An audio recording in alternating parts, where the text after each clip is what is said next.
ગુજરાતમાં જે અલગ અલગ રાજનીતિક ઘટનાક્રમ સર્જાઈ રહ્યા છે તેને લઈને પણ વાકપ્રાળ થઈ રહ્યા છે।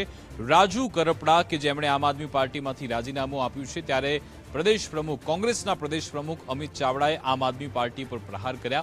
તેમણે કહ્યું કે આપનું કોઈ રાજકીય ભવિષ્ય છે જ નહીં। તેમણે સાથે સાથે એમ કહ્યું કે આમ આદમી પાર્ટી યુવાનોને ગેરમાર્ગે દોરવાનો પ્રયાસ કરતી રહેતી હોય છે। જેમ જેમ લોકોને ખબર પડશે તેમ તેમ લોકો પાર્ટી છોડતા જશે તેવું પણ અમિત ચાવડાએ કહ્યું। રાજુ કરપડા રાજીનામું આપી ચૂક્યા છે તેને લઈ આજે કોંગ્રેસે આમ આદમી પાર્ટી પર પ્રહાર કર્યા।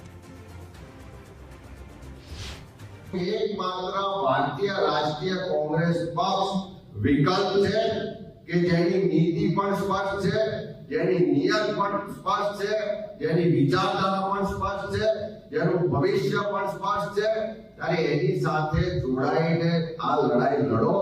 ખોટી જગ્યાએ તમારી એનર્જી, તમારી શક્તિ, તમારી મહેનત, તમારો પરસેવો અને તમારું ભવિષ્ય વેડફશો નહીં। થોડા લોકોને જેમ કરશન બાપુને ખબર પડી, રાજુભાઈ કરપડાને પણ કદાચ ખબર પડી, ભવિષ્યમાં ઘણા બધા મિત્રોને ખબર પડશે